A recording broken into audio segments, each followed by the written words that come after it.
Hello. हाँ भाई, कैसे हैं आप लोग? बढ़िया एकदम। चलो ठीक है। हाँ जी। चलो नोटबुक निकालो और एक कार्यक्रम को स्टार्ट करते हैं। कहाँ तक पहुंच गए थे?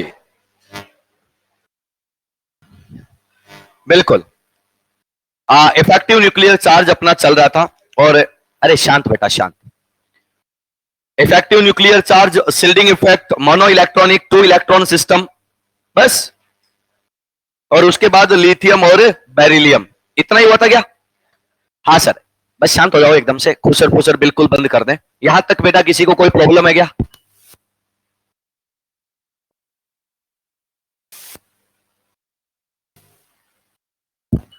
हाँ बताइए सर, क्या प्रॉब्लम है? कोई प्रॉब्लम नहीं है। हाँ बेटा। ऑनलाइन। ऑनलाइन आवाज आ रही है? चलो, एक काम कीजिएगा फटाफट। नाइट्रोजन, नाइट्रोजन 1+ एंड नाइट्रोजन 1-, तीनों के जेड इफेक्टिव निकालो फटाफट। अरे कन्याओं, बात नहीं बेटा। हाँ भाई। नाइट्रोजन, नाइट्रोजन 1+ और नाइट्रोजन 1-, तीनों के फटाफट इफेक्टिव न्यूक्लियर चार्ज कैलकुलेट कर दो और कहानी खत्म करते हैं। फास्ट करें थोड़ा सा।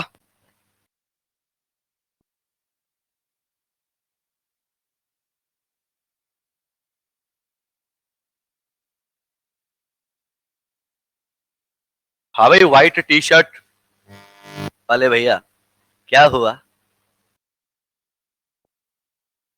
कौन? अच्छा आप क्या? तो ऐसे बोलने में आया नहीं था यार। चलो कोई बात नहीं। आज ही आयोगे आप? क्या नाम है आपका? अनुपम सिंह। चलो अनुपम खेर साहब, तो आप चबा क्या रहे हैं? जागने के लिए सेंटर फ्रूट। लोग जागने के लिए मिराज खाते हैं, और तू पहला बंदा है जो जागने के लिए सेंटर फ्रूट खा रहा है मेरे भाई।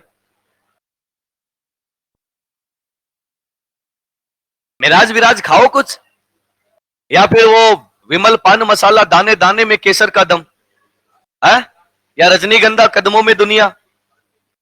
तानसेन क्या? हाँ। च्युइंगम नहीं बेटा, है ना? डालिए आओगे बाहर, या फिर चलो टेबल के नीचे। ना ना ना, गंद नहीं फैलानी है। हाँ भाई बनाओ, फटाफट बनाओ देंगे। मेला, बेटा तेरे पड़ोसी ऐसे कैसे हो रखे हैं भाई? समझाता नहीं है तो इनको। हाँ भाई बनाओ देंगे फटाफट।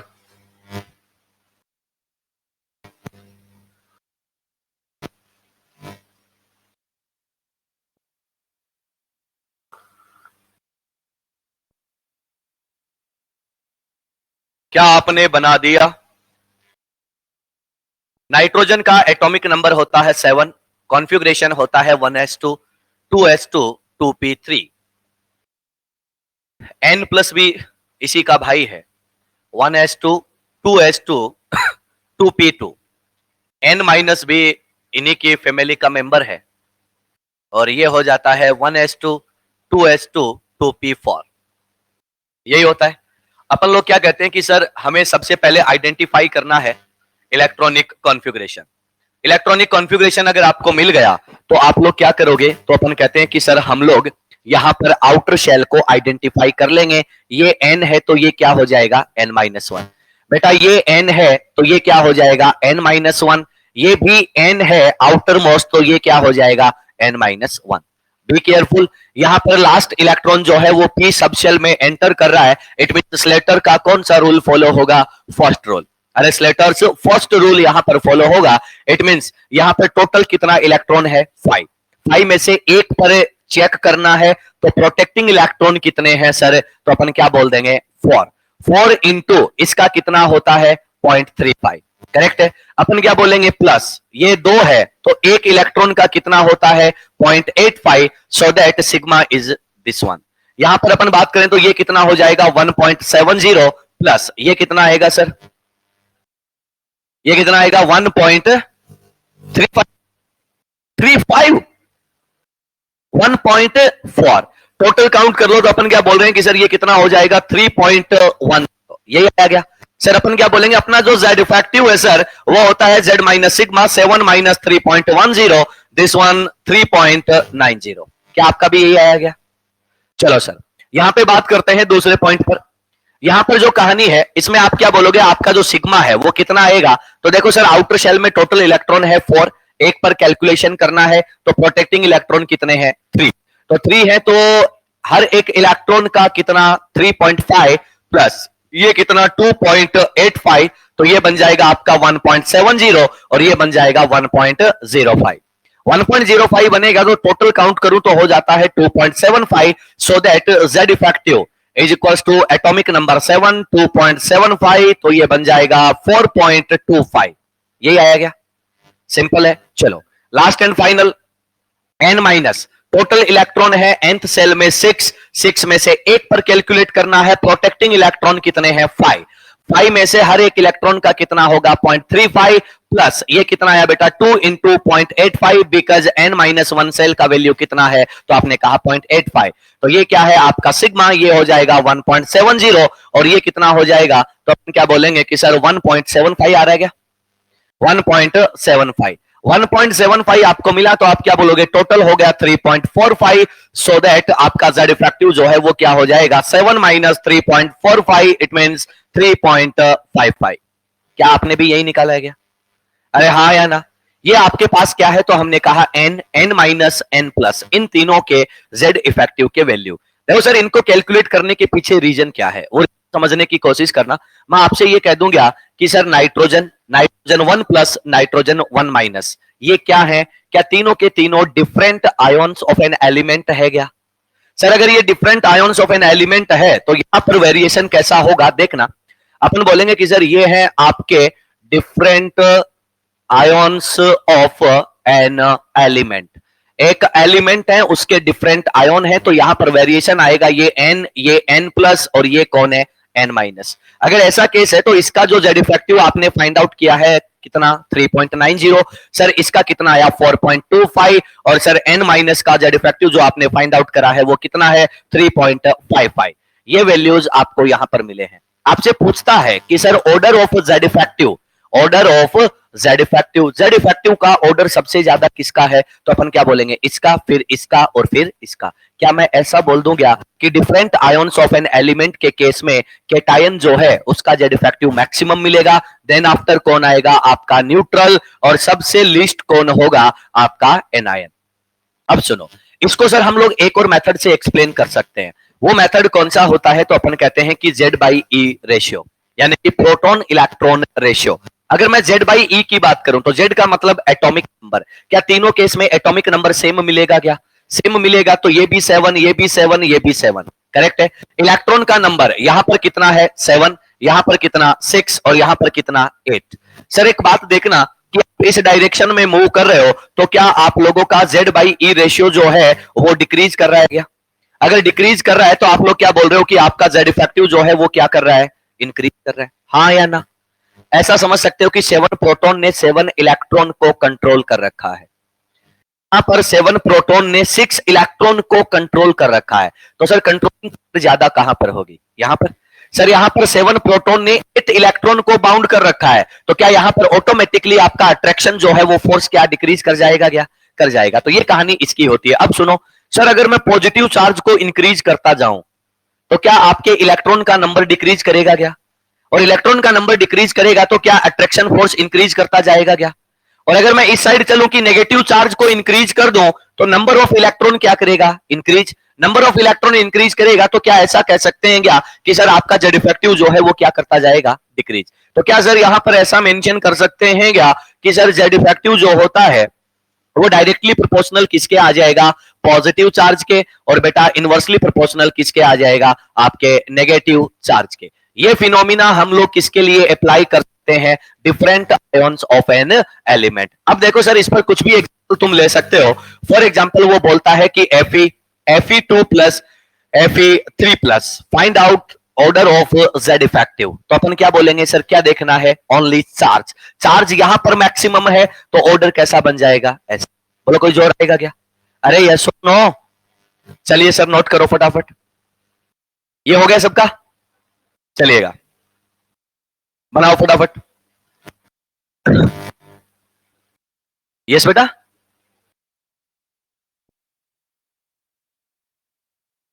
जेड बाई ई क्या हो गया?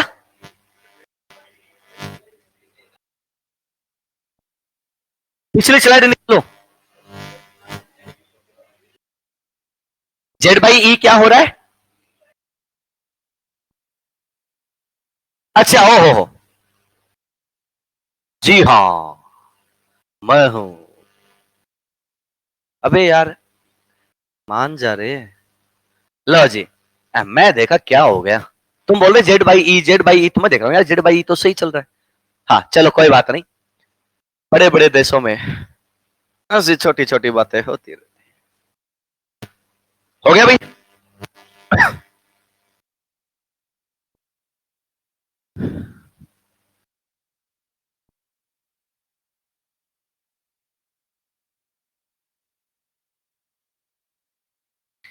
तो आपको different ions of an element बेटा जहां भी मिले, आप लोग तो बस क्या देखेंगे, चार्ज। चार्ज चीज करता है, चार्ज डिसाइडिंग फैक्टर होता है। तो आपका सारा खेल जो है वो किस पर चलेगा, चार्ज पर। ठीक है, कोई भी एक्स्ट्रा काम, एक्स्ट्रा माइंड आपको लगाना ही नहीं है, ओनली चार्ज को देखेंगे आप लोग। चले भाई आगे, फटाफट लिखो और खत्म करते हैं।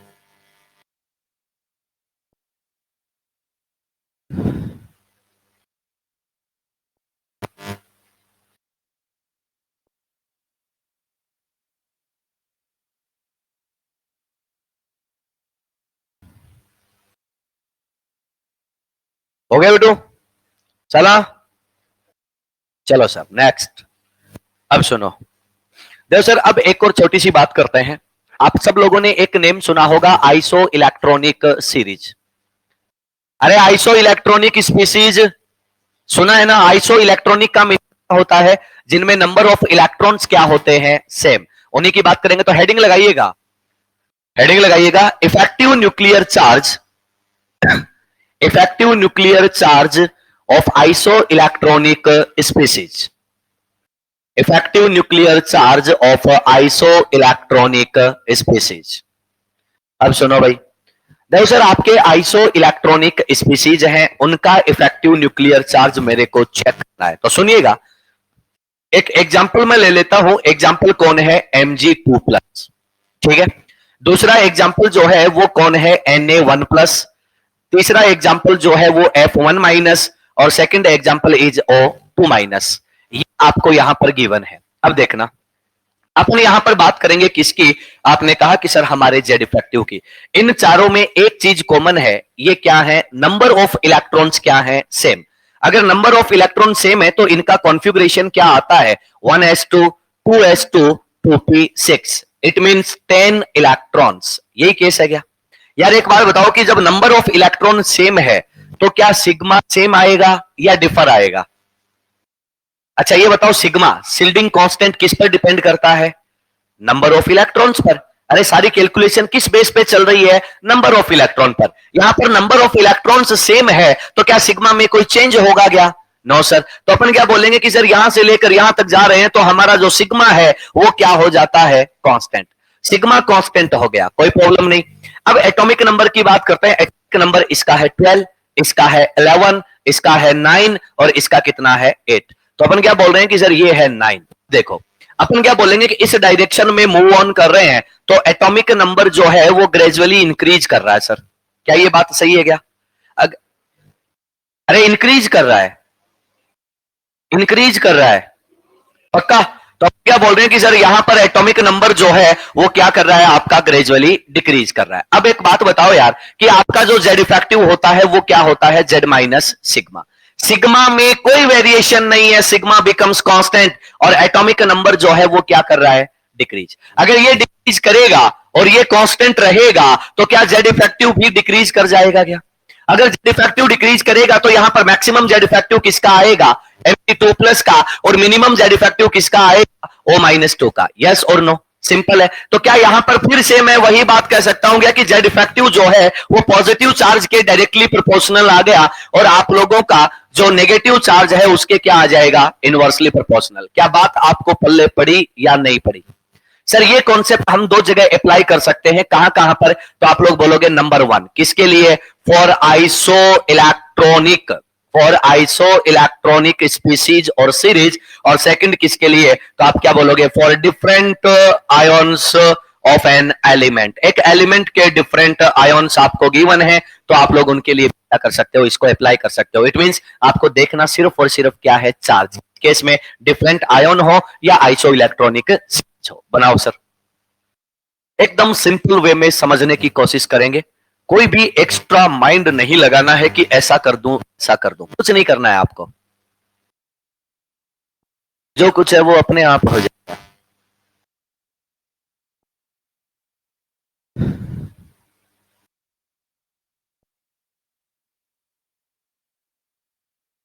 ये आपका अपना Z इफेक्टिव किसका, तो अपन ने बोला ये है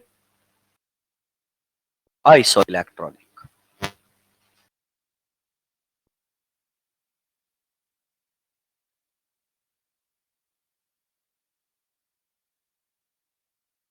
तो स्लेटर का जो फर्स्ट रूल है, उस फर्स्ट रूल को हम लोग स्टडी कर चुके हैं। फर्स्ट रूल को अप्लाई कैसे करना है ये काम भी हम कर चुके हैं। अब स्लेटर का जो सेकंड रूल है, उस सेकंड रूल को अप्लाई करना सीखेंगे कि सर उसको कैसे अप्लाई करना है, और उसके जो रिजल्ट्स हैं वो आप लोगों को कैसे अवेलेबल होते हैं और कैसे करना है, तो अभी देखेंगे। चले भाई आगे।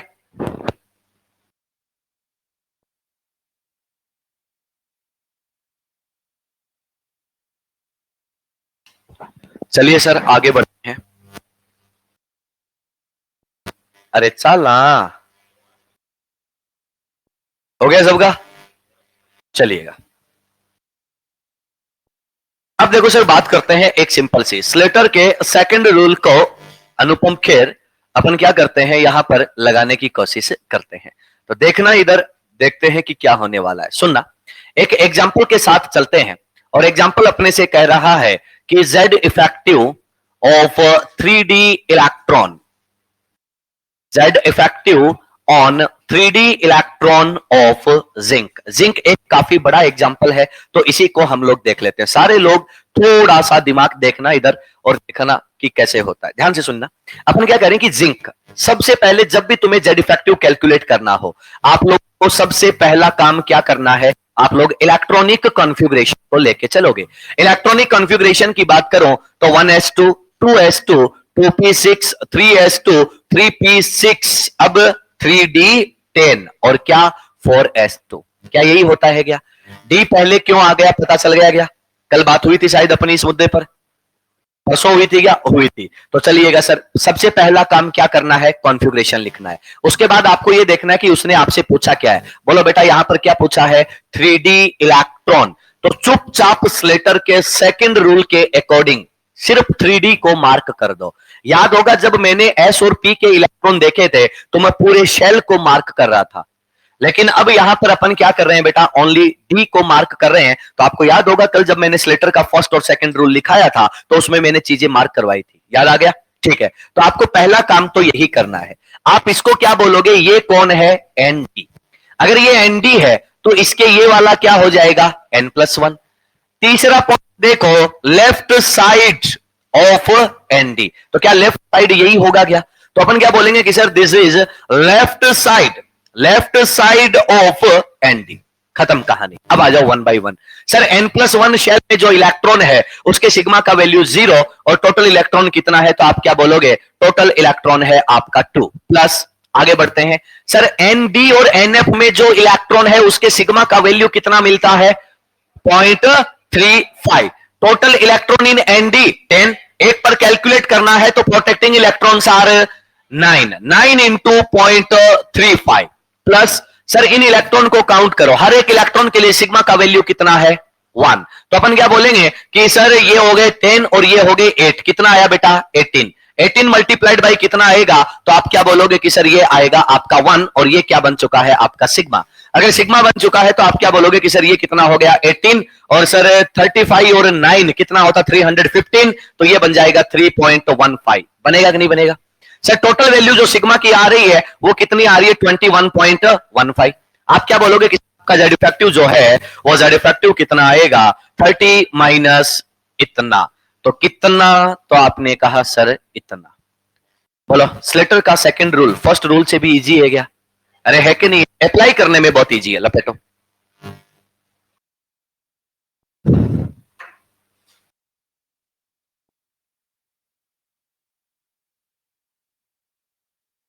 एट 8.85। अरे वाह क्या बात है तेजस्वी कुमावत, बहुत अच्छे बेटा।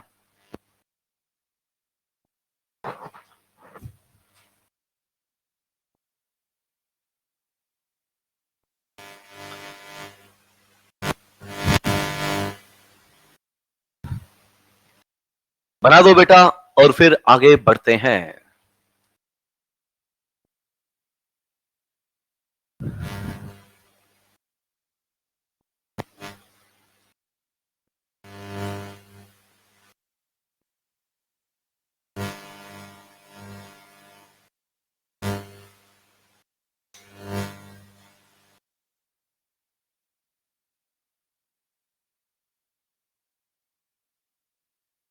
हाँ भाई प्यारे बच्चों हो गया।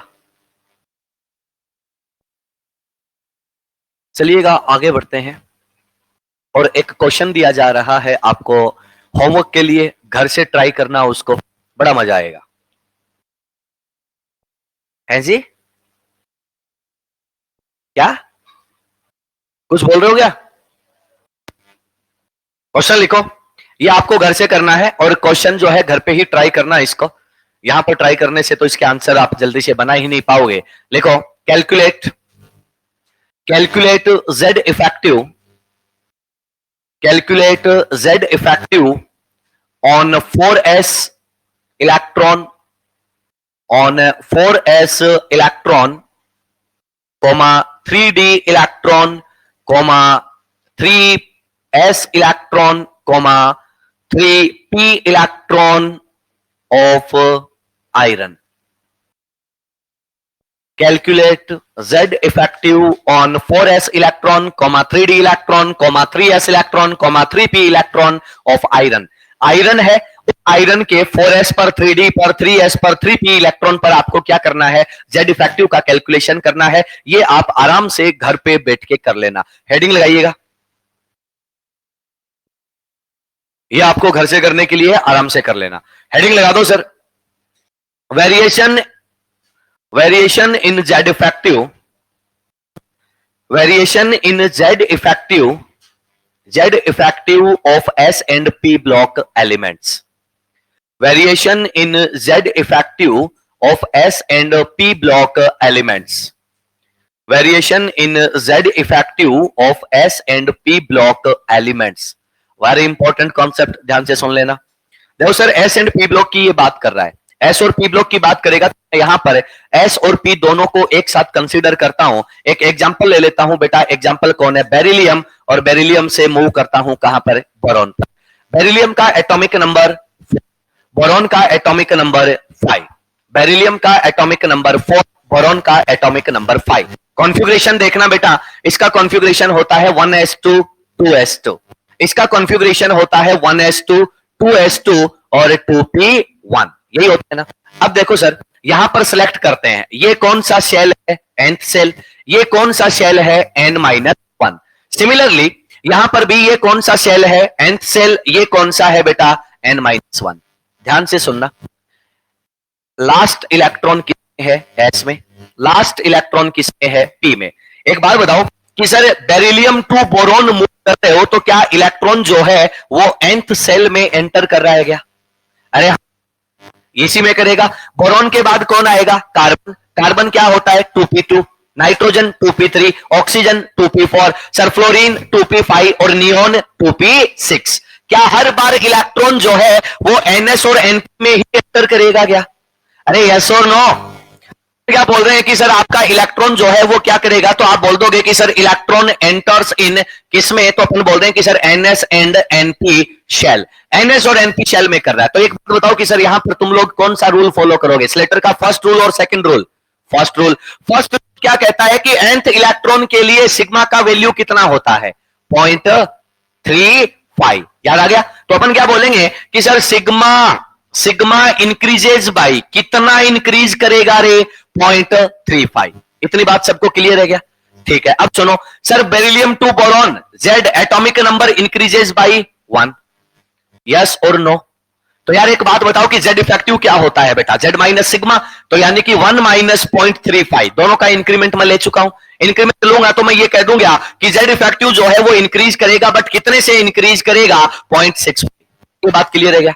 अरे हाँ या ना? चलो सर आगे बढ़ते हैं, अगले पॉइंट पर चलते हैं। अब सुनना, आपके पास एस और पी ब्लॉक किसने वर्ड बोला है, तो मैं यहां पर लेकर चल लेता हूं सर लिथियम को, लिथियम के बाद beryllium, boron, carbon, nitrogen, oxygen, fluorine और कौन है, नियॉन।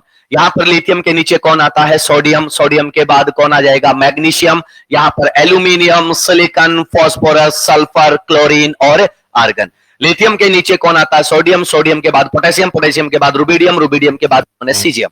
यहां पर बेरिलियम, मैग्नीशियम, कैल्शियम, स्ट्रोंटियम और कौन आता है, बेरियम। अब ध्यान से सुन लेना, एक बात बताओ कि क्या सर मैं ऐसा कह दूंगा कि लिथियम से बेरिलियम जैसे ही मूव किया, क्या आपका जेड इफेक्टिव 0.65 इंक्रीज हुआ है क्या? तो आपने कहा कि यस सर। कितना इंक्रीज हुआ, 0.65। सर बेरिलियम से boron, boron to carbon, carbon to nitrogen, to oxygen, to fluorine और टू नियॉन, क्या हर बार 0.65 का इंक्रीमेंट लेके बैठेगा क्या? तो आप क्या बोल दोगे कि सर यहां भी 0.65, यहां भी 0.65, यहां भी 0.65 और इस केस में भी 0.65 और इस केस में भी 0.65, यानी कि हर एक केस में 0.65।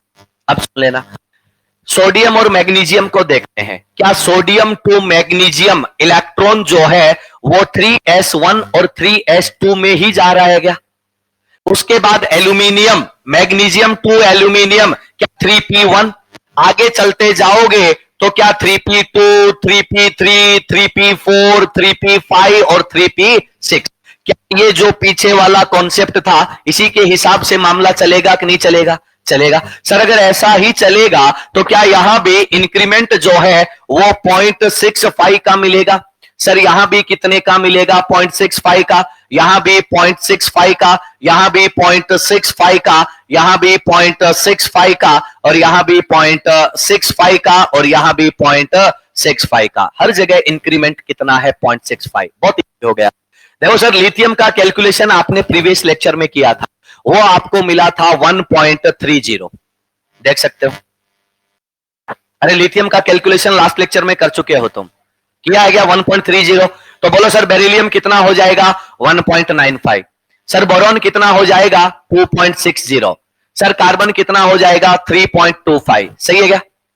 सर नाइट्रोजन कितना हो जाएगा, 3.90। क्या नाइट्रोजन का थोड़ी देर पहले इतना ही आया था क्या? यस सर, देख सकते हो अभी थोड़ी देर पहले ही हमने निकाला था। अरे थोड़ी देर पहले ही हमने निकाला था, ये रहा। कितना है, तो आपने बोला कि सर 3.90 है। तो अपन क्या कह रहे हैं कि सर हम जिस मेथड पे चल रहे हैं वो मेथड क्या है आपका, बिल्कुल करेक्ट है। तो आप लोग इस बेसिस पे चल सकते हो और आराम से अपने जो आंसर्स हैं उनको क्या कर सकते हो, निकाल सकते हो। अब सुनना अगली बात, अपन कहते हैं कि सर सोडियम की बात करते हैं कि सोडियम का जेड इफेक्टिव जो है वो कितना आने वाला है। सुनो सर, लिथियम वाला मैंने बता दिया, लिथियम से सोडियम जाते हैं तो इंक्रीमेंट जो है वो कितने का होता है, 0.90। सर लेफ्ट टू राइट वाले इंक्रीमेंट मैं निकाल के बता चुका हूं, तो टॉप टू बॉटम वाला तुम एक बार के लिए मान सकते हो। अगर किसी को डाउट हो तो घर पे जाके चेक कर लेना। हम कहते हैं कि सर इन दोनों को ऐड करो, क्या ये दोनों मिलकर 2.2 हो जाएंगे क्या? अपन क्या बोलेंगे कि सर पोटेशियम भी 2.2 होता है, रुबिडियम भी 2.2 होता है और सीजियम भी कितना होता है, 2.2। अब सुनो सर, जैसा लिथियम से सोडियम होगा 2s1 से 3s1, तो सेम टू सेम केस कहां होगा, यहां पर 2s2 से 3s2। यहां भी इंक्रीमेंट कितने का होता है? 0.90 का। तो सर जितने भी केसेस आप लोग यहां पर देखोगे, हर एक केस में आपका जो इंक्रीमेंट है वो इंक्रीमेंट कितने का आएगा? तो अपन क्या बोलेंगे? 0.9 का, यहां भी 0.9 का, यहां भी 0.9 का, यहां भी 0.9 का, यहां भी 0.9 का, और यहां भी 0.9 का। हर बार z इफेक्टिव 0.9 से इंक्रीज करेगा। अब सुनो सर, ये 1.95, ये कितना है? 0.90 का इंक्रीमेंट, टोटल मिलाकर कितना हो गया? तो आप क्या बोलोगे? 2.85। सही है क्या? इसके बाद कैल्शियम भी होता है 2.85, ये भी 2.85, और ये 0.85, सबका 2.85। तो सर यहां पर ये वेरिएशन जो है वो आपको मिलते हैं। तो क्या इस बेसिस पे मैं ऐसा बोल सकता हूं क्या कि सर आप लोग इस डायरेक्शन में मूव करोगे, इस डायरेक्शन में मूव करोगे तो आप लोगों का जो जेड इफेक्टिव है वो क्या कर रहा है सर? इंक्रीज। बट सर जैसे ही आप लोग टॉप टू बॉटम मूव करोगे, after third period Z effective becomes constant. Z effective क्या हो जाता है? कांस्टेंट। ये वेरिएशन किसका है बेटा? एस एंड पी ब्लॉक का। अरे किसका वेरिएशन है? S and P block. अब सुन लो, कैलकुलेशन कहीं भी नहीं करने की जरूरत है। आराम से हम क्या कर सकते हैं? किसी का भी जेड इफेक्टिव निकाल के बता सकते हैं। अगर इधर जा रहे हो 0.65 ऐड करते जाओ, टॉप टू बॉटम जा रहे हो तो पहली बार 90 ऐड कर दो, उसके बाद कांस्टेंट कर दो। टॉप टू बॉटम कांस्टेंट सिर्फ एस ब्लॉक में होता है।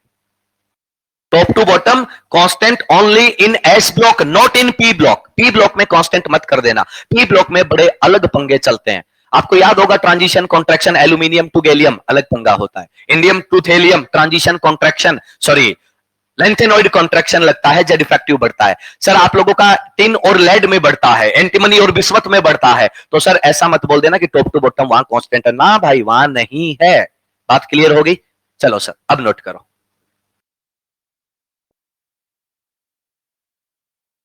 लपेटो। लिखने का स्पीड थोड़ा सा फास्ट रखें। देखो अगर अपन लोग स्लो चलेंगे तो सिलेबस होने में दिक्कत आएगी, ठीक है? और अपन ऐसा नहीं चाहते कि अपना सिलेबस डिले हो। तो आप लोग क्या करेंगे? लिखने का काम फास्ट रख लेंगे, बाकी काम अपन आराम से कर लेंगे।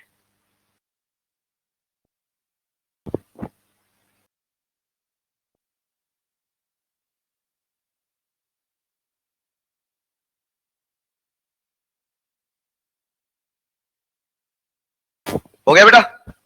बहुत बढ़िया बच्चे, बहुत अच्छे। लपेटो आगे।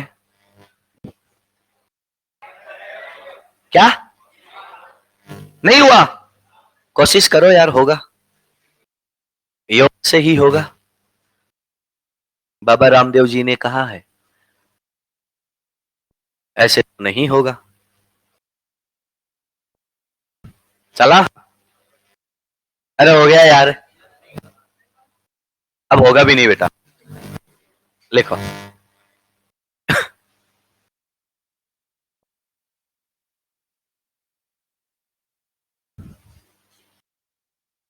होना या ना होना सब ऊपर वाले के हाथ में है। बनाओ बेटा।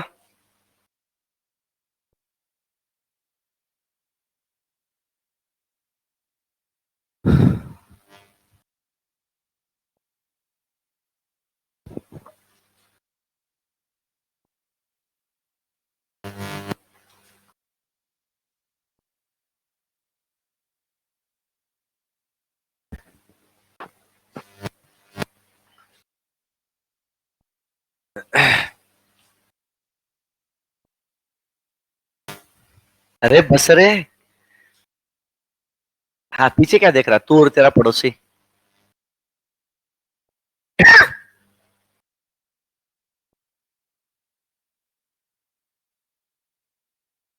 हाँ जी सर, आगे चला।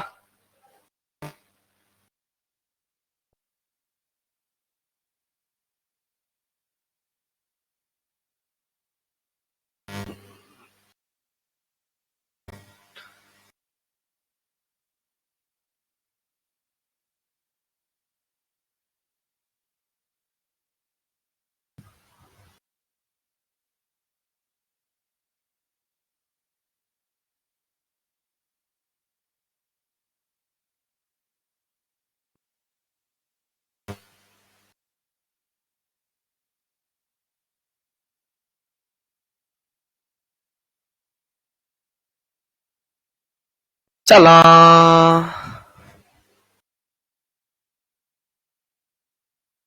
जल्दी करो भाई, जल्दी करो।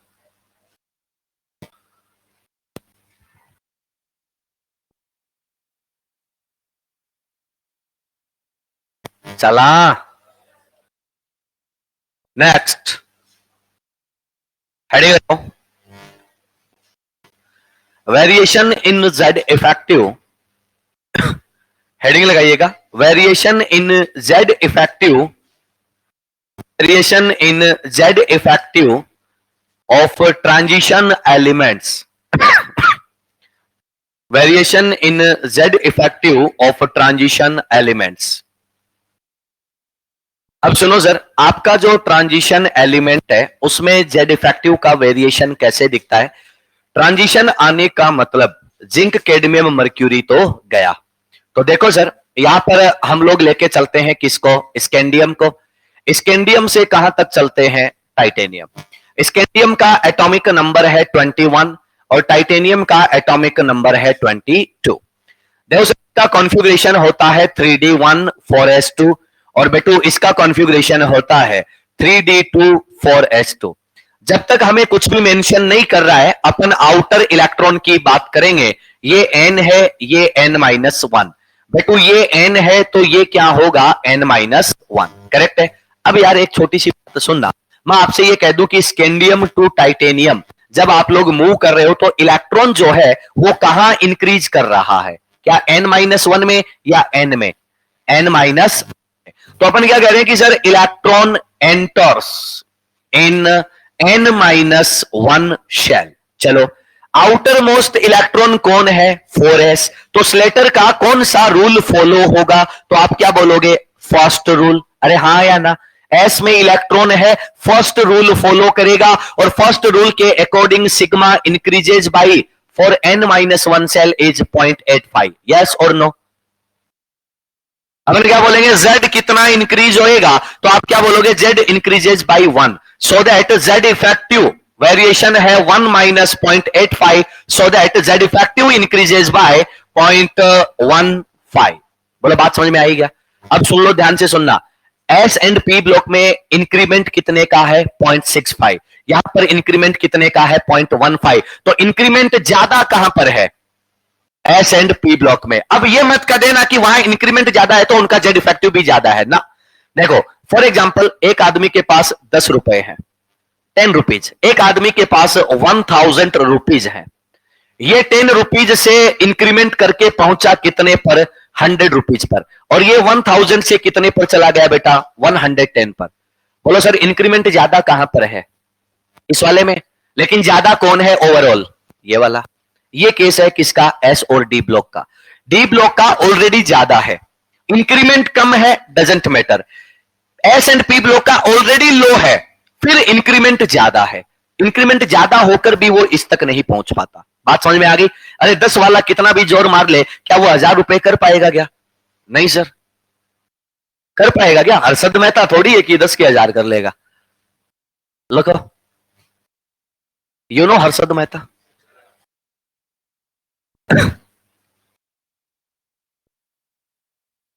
उसका 92।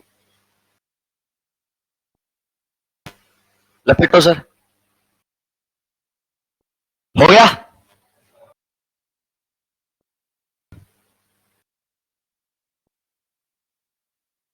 हो गया?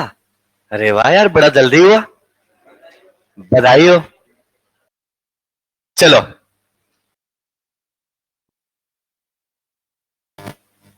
चला।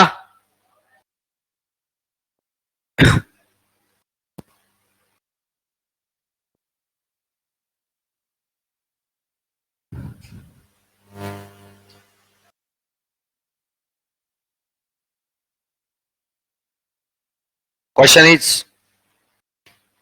एक क्वेश्चन है सर बहुत ही प्यारा सा।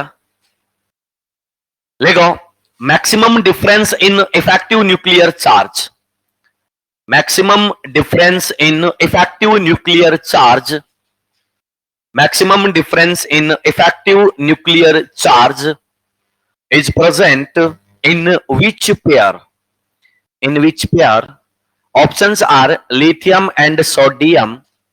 Option number 2, carbon and nitrogen.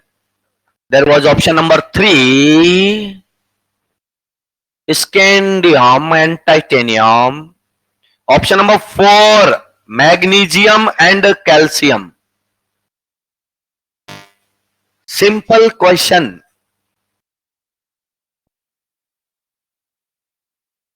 हाँ जी सर, बोल लो, बोलो रे बोलो, क्या होगा? हाँ, आंसर क्या पूछा है? क्वेश्चन क्या पूछा है? Maximum difference. मैक्सिमम डिफरेंस की बात कर रहा है सर। यहां पर डिफरेंस कितने का होता है?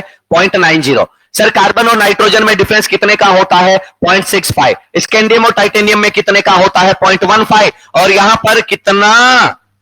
0। Then answer will be next question. Next question देखो, if effective nuclear charge, next question, if effective nuclear charge, if effective nuclear charge of chlorine, if effective nuclear charge of chlorine is small x, effective nuclear charge of chlorine is small x, then find out effective nuclear charge, then find out effective nuclear charge of silicon, then find out effective nuclear charge of silicon, then find out effective nuclear charge of silicon. हाँ भाई करो,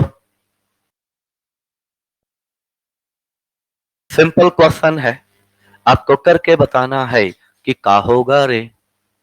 बताओ देखें, बहुत ही आसान, बहुत ही simple, बहुत ही easy. Yes sir, कितना? x minus 1.95। या बहुत बढ़िया सर। देखो सर, यहां पर अपन क्या बोल रहे हैं कि सर कौन है? Silicon, phosphorus, sulphur, chlorine. अब देखो सर, कैलकुलेशन नहीं करना है, इसने मेंशन करा है कि क्लोरीन का इफेक्टिव न्यूक्लियर चार्ज क्या है? x। तो अपने को बताना किसका है? सिलिकॉन का। सिलिकॉन का बताना है तो अपन लोग क्या करेंगे? अपन यहां पर बात करेंगे कि सर यहां पर इंक्रीमेंट जो है वो कितना था, यहां पर कितना था और यहां पर कितना था। आपको याद आ रहा होगा कि यहां पर इंक्रीमेंट था 0.65 का, यहां भी इंक्रीमेंट था 0.65 का और यहां भी इंक्रीमेंट था 0.65 का। तीनों जगह 0.65 है। तो सर यहां पर अगर मैं कह दूं कि z effective of silicon, silicon का z इफेक्टिव कितना आएगा? तो ये बड़ा है तो x माइनस ये कितने टाइम इंक्रीज हुआ है? 3 टाइम्स। तो ये कितना बन जाएगा? 3 into 0.65। So that answer is x minus कितना हो गया? 1.95। बोलो बात समझ में आ गई क्या? अरे यस और नो? इस टाइप के सिंपल सिंपल क्वेश्चंस आपको मिलते हैं, आप इजी वे में उनके आंसर्स दे सकते हो। तो चलिएगा सर, ये था आपका सिंपल सा चैप्टर, सिंपल सा topic, effective nuclear charge. Effective nuclear charge यहां क्या होता है? खत्म। नेक्स्ट हेडिंग लगाइएगा।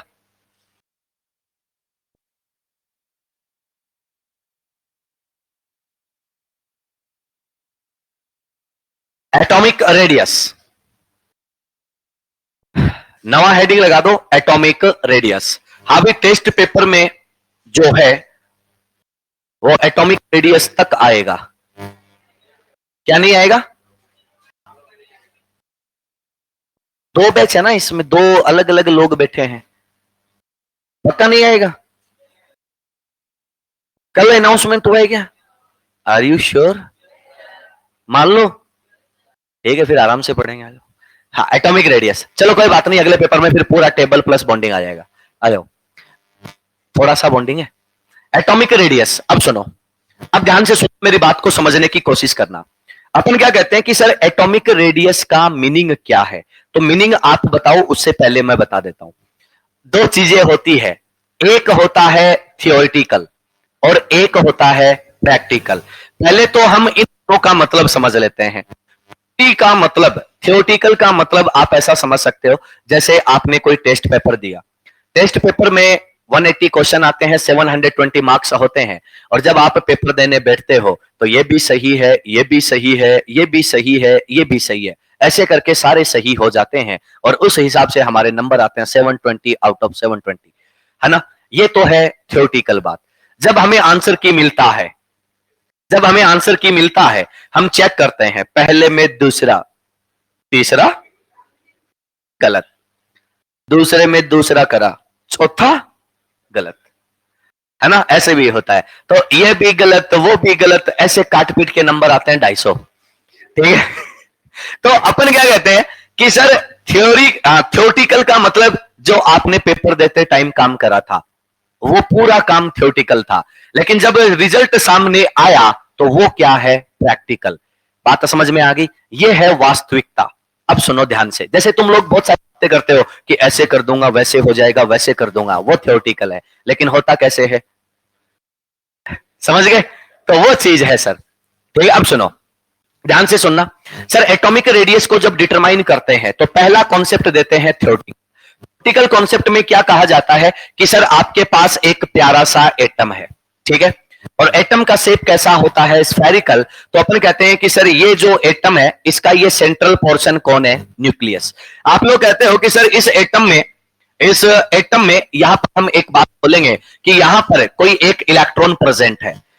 इस न्यूक्लियस और इस इलेक्ट्रॉन के बिटवीन ये जो मिनिमम डिस्टेंस होता है, जो शॉर्टेस्ट डिस्टेंस होता है, इस डिस्टेंस को थ्योरेटिकली क्या बोला जाता है, एटॉमिक रेडियस। लेकिन इसमें एक बात बोलता है क्या कि सर आपके पास एक आइसोलेटेड, ध्यान से सुन लेना, आइसोलेटेड गैसियस एटम है और उस आइसोलेटेड गैसियस एटम न्यूक्लियस और आउटर मोस्ट इलेक्ट्रॉन के बिटवीन जो शॉर्टेस्ट डिस्टेंस है, थ्योरेटिकली उसको क्या बोला जाता है, एटॉमिक रेडियस। मैं बार बार थ्योरेटिकल वर्ड क्यों यूज कर रहा हूं अभी आपको समझ में आएगा। अब सुनना, ये तो बात हुई बेटा एक नॉर्मल सी, ठीक है, ये लो। अब सुनो, मैं आपसे ये कहता हूं, क्या सर एक आइसोलेटेड गैसियस एटम का एग्जिस्टेंस सिंपल काम है क्या, नहीं है सर। आइसोलेटेड गैसियस एटम का एग्जिस्टेंस क्या है, डिफिकल्ट। हाँ, इनर्ट गैसेस के एटम जो है वो नेचर में एग्जिस्ट करते हैं इजीली, उनको छोड़ दो, बाकी किसी का भी आइसोलेटेड गैसियस एटम जो है उसका एग्जिस्टेंस क्या है, बहुत ही डिफिकल्ट है। तो क्या आप लोग आइसोलेटेड गैसियस एटम का रेडियस इजीली मेजर कर पाओगे क्या, नो सर, पहला काम। दूसरा, आप लोगों ने एक साइंटिस्ट का नेम सुना होगा, एक बहुत ही प्यारे से साइंटिस्ट थे, क्या नाम है, हिजेनबर्ग। ये जो बंदा था इसने एक प्रिंसिपल दिया था, हिजेनबर्ग्स अनसर्टेनिटी प्रिंसिपल, याद आया क्या। इसने बोला था कि कोई इलेक्ट्रॉन है, इलेक्ट्रॉन मूविंग होता है, उस इलेक्ट्रॉन की वेलोसिटी और उसका जो मोमेंटम जो भी कुछ होता है वगैरह वगैरह, उसकी पोजीशन वगैरह जो भी है, उन दोनों का एक साथ एक टाइम पर एग्जैक्ट एक्यूरेटली मेजरमेंट करना पॉसिबल नहीं है। अगर तुम एक को एक्यूरेटली मेजर करोगे तो दूसरे में अनसर्टेनिटी क्या कर जाती है, इंक्रीज। अब सुनो, क्या इलेक्ट्रॉन जो है वो एक मूविंग पार्टिकल है क्या, अगर इलेक्ट्रॉन मूविंग पार्टिकल है तो ध्यान से सुनना, एक स्टेशनरी न्यूक्लियस और एक मूविंग पार्टिकल के बिटवीन का डिस्टेंस तुम्हें मेजर करना है, क्या ये इजी प्रोसेस है क्या, नो सर, ये भी क्या है, डिफिकल्ट है। ओ भाई, तुम हो, मान लो मैं यहां खड़ा हूं, ठीक है, एक बच्चा यहां से दौड़ना स्टार्ट करता है और यहां पर सर्कुलर पाथ में क्या करता है, स्पीडली दौड़ता है, ठीक है। ये तो जो है वो हम नेक्ड आई से विजिबल कर सकते हैं, इसको ऑब्जर्व कर सकते हैं, लेकिन एटम का रेडियस, एटम का साइज क्या होता है, एंगस्ट्रम। एंगस्ट्रम होता है, तो आप लोग उसको नेक्ड आई से ऑब्जर्व कर पाओगे, नो सर। आप इलेक्ट्रॉन माइक्रोस्कोप लेके बैठे हो और उसमें भी इलेक्ट्रॉन रुक नहीं रहा, अरे उसमें भी इलेक्ट्रॉन रुक नहीं रहा, भाग रहा है स्पीडली, तो क्या आप वहां पर इजीली मेजर कर पाओगे, नो सर। तो आइसोलेटेड गैसियस एटम के लिए एटॉमिक रेडियस का मेजरमेंट क्या होता है, वेरी डिफिकल्ट प्रोसेस। रीजन क्या है, आइसोलेटेड गैसियस एटम जो है उसका एग्जिस्टेंस डिफिकल्ट होता है। दूसरा, मूविंग इलेक्ट्रॉन का position, exact distance find out करना बहुत ही डिफिकल्ट काम है। तो इन दोनों प्रोसेस की वजह से थ्योरेटिकली हम लोग क्या नहीं कर सकते, आपकी रेडियस का मेजरमेंट नहीं कर सकते। अब बात आती है प्रैक्टिकली, भाई मेरे प्रैक्टिकली क्या होगा, तो अपन बोलेंगे एटम है, एटम जब बॉन्डेड स्टेट में आ जाएगा, एटम जब बॉन्डेड स्टेट में आ जाएगा तो अपन क्या करेंगे, बॉन्डेड एटम को पकड़ेंगे, बॉन्डेड एटम का internuclear distance, distance between two nucleus, ये क्या कर लेंगे, फाइंड आउट कर लेंगे और इसका हाफ कर देंगे, तो हमारी रेडियस जो है वो हमें क्या हो जाती है, मिल जाती है। ये मेथड हम लोग काम में लेते हैं। अब सुनना, मैंने क्या बोला, बॉन्डेड एटम्स। तो एक बात बताओ कि सर दो एटम के बीच में कितने टाइप के बॉन्ड पॉसिबल हैं, तो आप क्या कहते हो, covalent between two non metals, metallic between two metals. Sir, van der Waal between two non-bonded atoms like inert gases. Last, ionic between metal and non-metal. तो टोटल कितने फोर्सेज आपके पास आ गए बेटा? 4. तो आपका एटॉमिक रेडियाई भी कितने टाइप का हो जाएगा? 4 टाइप्स. कौन कौन सा? कोवलेंट रेडियाई, दूसरा मेटालिक रेडियाई, तीसरा van der Waal रेडियस और चौथा आयोनिक रेडियस. बात पल्ले पड़ गई? यस और नो? ये एक सिंपल सा प्रोसीजर होता है जिसकी हेल्प से हमें बात करनी होती है. तो लिखना स्टार्ट कीजिएगा. हेडिंग लगा दो, एटॉमिक रेडियस. Atomic radius. और इसमें लिखिएगा theoretically atomic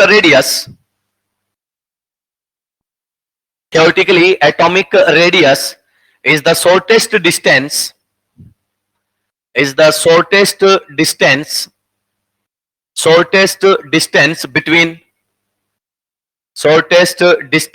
between nucleus and outermost electron. Between nucleus and outermost electron of an isolated gaseous atom.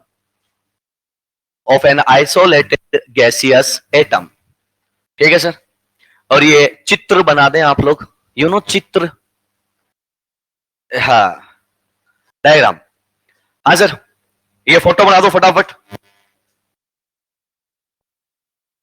है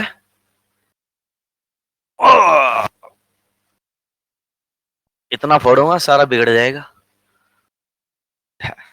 डेढ़ शाना मत बना करो रे बीच में, एकदम शांत. ठीक है. और कोई भी ऐसा वाहियात डायलॉग मारने की कोशिश तो बिल्कुल मत करना. ठीक है. जितना सीधा साधा उतना हो नहीं. ठीक है. बना लिया. अगला पॉइंट लिखो. अरे लिखो ना यार, काहे तुम बकवास कर रहे हो? लिखो.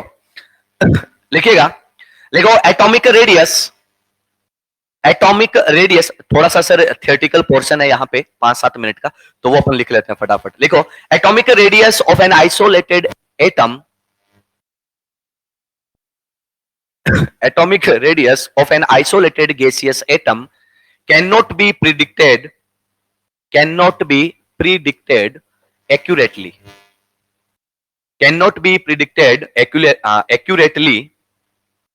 accurately. Because point number 1. Lekho existence of isolated gaseous atom.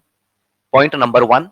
Existence of isolated gaseous atom is very difficult.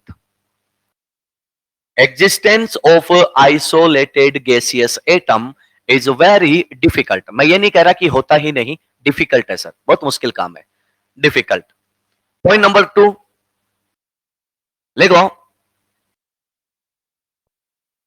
लिखो exact distance between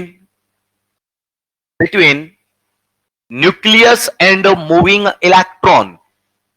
Between nucleus and moving electron cannot be calculated accurately.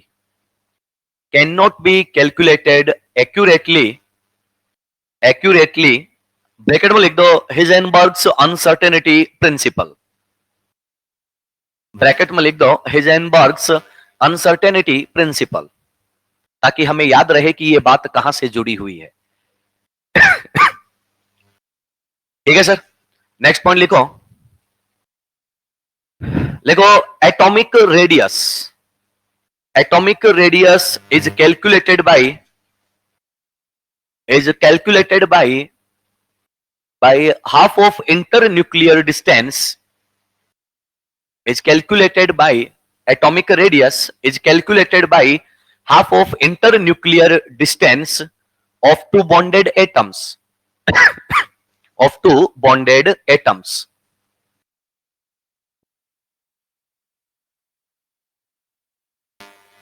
So that atomic radius are of 4 types. Number one covalent radius, number one covalent radius, number two metallic radius,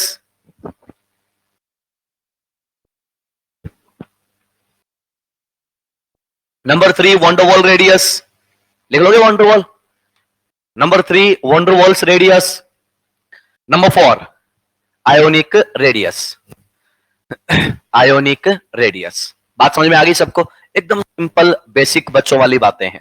ये इसलिए लिखा जा रहे हैं sir, ये NCERT में mention है और आजकल पेपर का पता ही नहीं चल रहा कि क्या दे रहा है क्या नहीं दे रहा। ठीक है, बाकी इनकी इतनी ज्यादा जरूरत पड़ती नहीं है। चलो सर, अब हेडिंग लगा दो covalent radius, covalent radius, heading लगा दो covalent radius.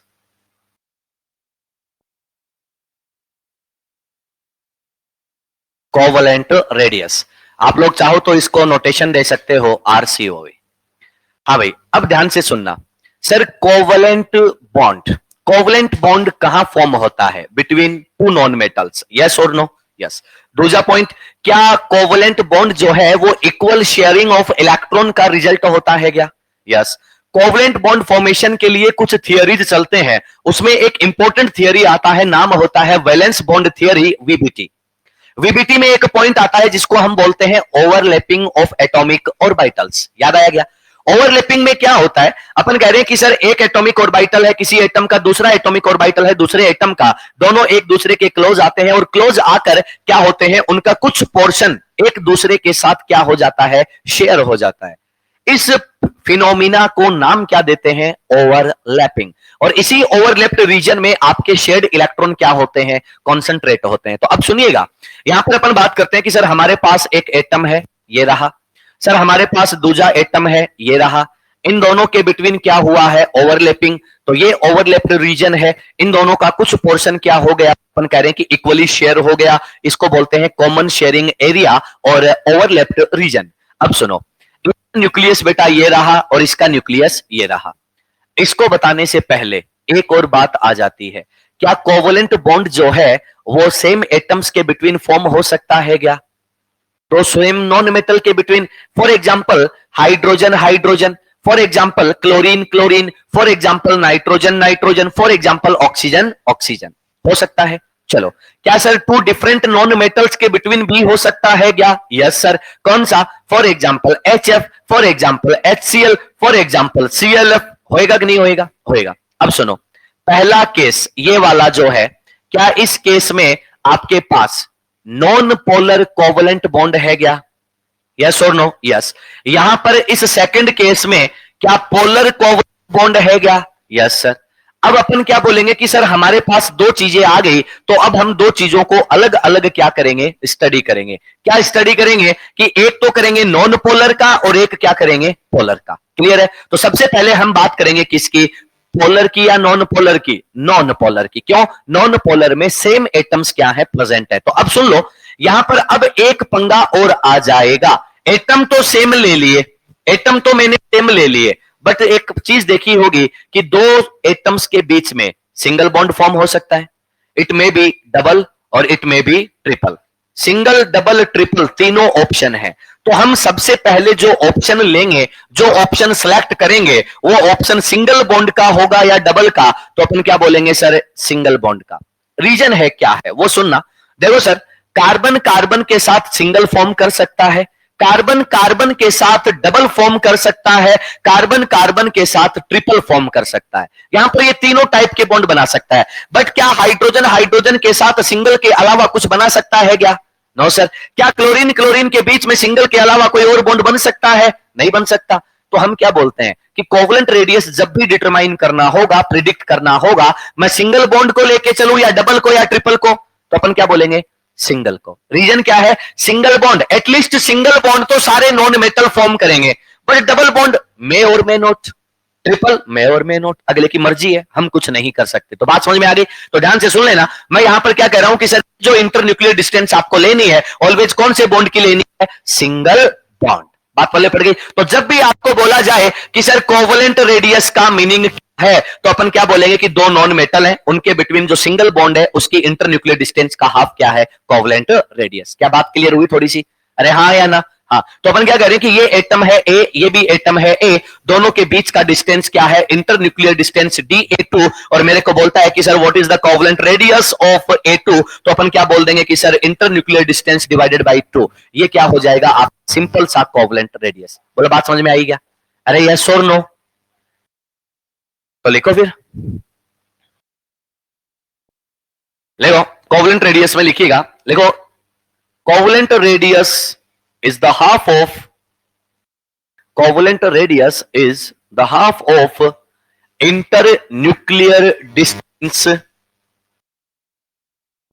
half of internuclear distance between two single bonded, between two single bonded homo atoms, single bonded homo atoms। Single bonded homo atom को mark कर लो, single bonded homo atom को mark कर लो। फटाफट बनाओ सर, फटाफट बना दो सिंपल सा डायग्राम, सिंपल सी फोटो, ताकि हम आगे बढ़ पाए।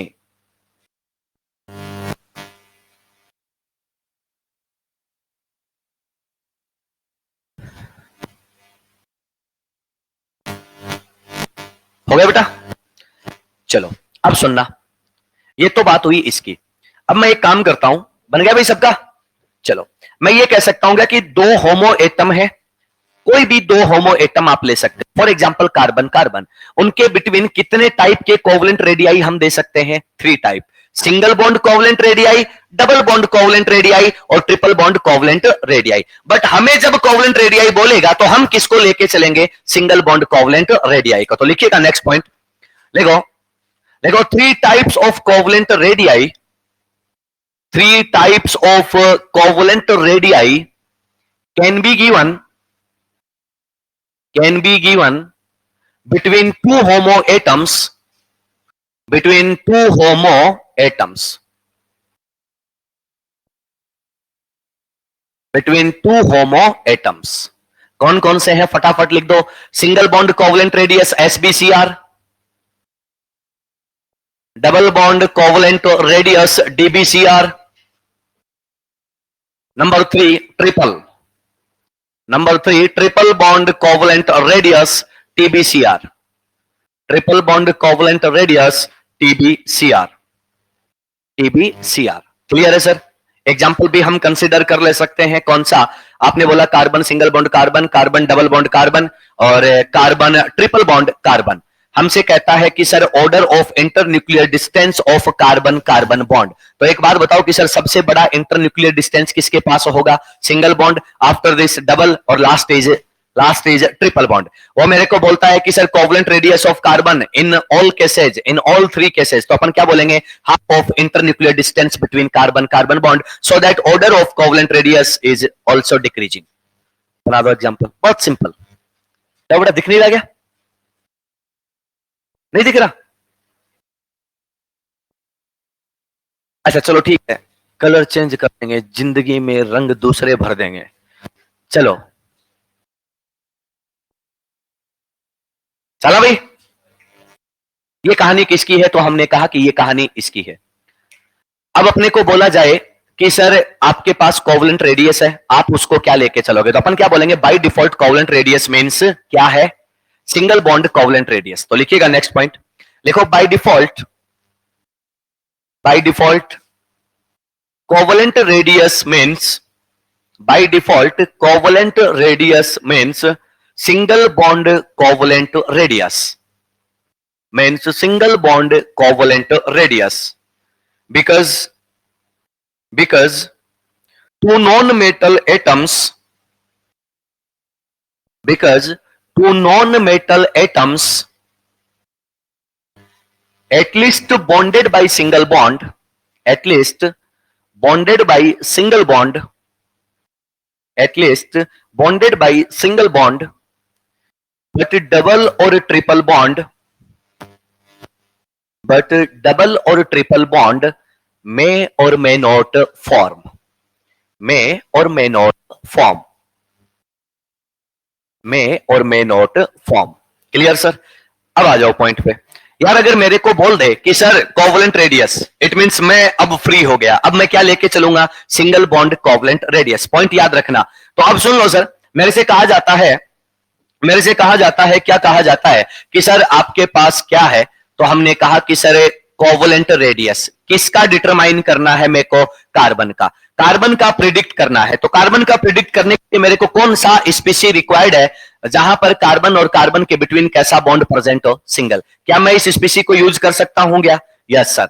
दूसरा आता है कि सर क्या मैं इस स्पीसी को यूज कर सकता हूं क्या? तो अपन क्या बोलेंगे? नो सर, डबल बॉन्ड में तो यूज बिल्कुल नहीं करना। तो क्या मैं ट्रिपल बॉन्ड वाली स्पीसी एसिटाइलिन को यूज कर सकता हूं क्या? तो अपन ने कहा नो सर, ओनली ऑप्शन क्या है? Single bond. आ जाओ। इसके बाद एक और नाम आता है सर कार्बन में, बहुत ही प्यारा सा नेम आता है, डायमंड। क्या डायमंड को यूज कर सकते हैं क्या? डायमंड में कार्बन कार्बन एटम के बिटवीन सिंगल बॉन्ड प्रेजेंट होता है, एक लैटिस स्ट्रक्चर बनती है जिसको बोलते हैं नेटवर्क सॉलिड। चलिएगा सर आगे बात करते हैं। एक और प्यारा सा नेम आता है जिसको बोलते हैं graphite. Graphite hexagonal layered structure होती है, between layers van der Waals force present है। बट यहां पर एक पंगा होता है कार्बन में, ग्रेफाइट में कार्बन कार्बन जो रिंग है, हेक्सागोनल स्ट्रक्चर है, उसमें डीलोकलाइज्ड पाई इलेक्ट्रॉन प्रेजेंट होता है। सो दैट कार्बन का जो ये एलोट्रोप है वो इंसुलेटर ना होकर कंडक्टर होता है, तो इसको यूज नहीं कर सकते। कहानी क्लियर? चलो सर अगला पॉइंट वो बोलता है कि सर फॉर ऑक्सीजन, ऑक्सीजन के लिए क्या मैं O double bond O use कर सकता हूं क्या? नहीं कर सकते। क्या मैं यहां पर ऑक्सीजन के बिटवीन ओजोन वाला केस ले सकता हूं क्या? नो सर, यहां पर पार्शियल डबल बॉन्ड होता है ड्यू टू रेजोनेंस। आगे चल के पढ़ा दूंगा। आगे बात करेंगे तो सर क्या मैं इस स्पीसी को यूज कर सकता हूं क्या? तो अपन ने बोला कौन सी स्पीसी? तो अपन ने बोला कि ये वाली स्पीसी। तो अपन क्या बोलेंगे? सिंगल बॉन्ड है, लपेट दो सर। चलो अगर वो बोलता है कि फॉर नाइट्रोजन, क्या नाइट्रोजन के लिए कौन सा ले लूं? तो आप बोलोगे नाइट्रोजन ट्रिपल बॉन्ड। क्या ले सकते हो? नहीं ले सकते। क्या सर नाइट्रोजन के बिटवीन डबल बॉन्ड चलेगा? तो हमने कहा बिल्कुल भी नहीं चलेगा। तो क्या चलेगा? Single bond. और सिंगल बॉन्ड की ये जो स्पीसी होती है NH2 NH2 N2H4 is known as hydrogen. याद आ रहा है किसी को कुछ? ये क्या होता है आपका? हाइड्रोजन। हाइड्रोजन जो है उसको आप लोग यूज कर सकते हो। तो ये आपके क्या होते हैं? सिंगल बॉन्ड कोवलेंट रेडियस को मेजर करने के सिंपल सिंपल फंडे होते हैं जो आपके सामने है। फटाफट मार्क कीजिएगा। आगे बढ़ते हैं। क्या हो गया? किसका टाइम हो गया है?